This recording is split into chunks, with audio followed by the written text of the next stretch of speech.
Episode 4 Themes Driving Returns. What are the bigger themes currently being played in the Ambit Micro Marvels PMS portfolio and why? So the biggest theme that we are playing here is the manufacturing theme. We believe that what happened in China 30 years back is happening in India.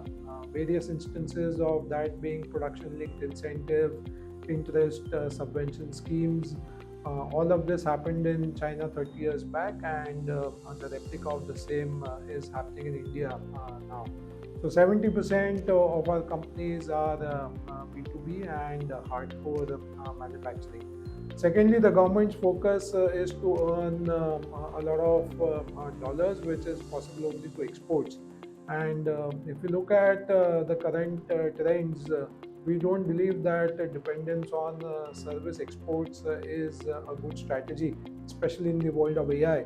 So the only option is to rely on manufacturing of or export of manufacturing goods. So therefore, the government will keep on harping upon the fact that the exports of manufacturing goods should pick up, and to that extent, all their policy frameworks will be towards that agenda.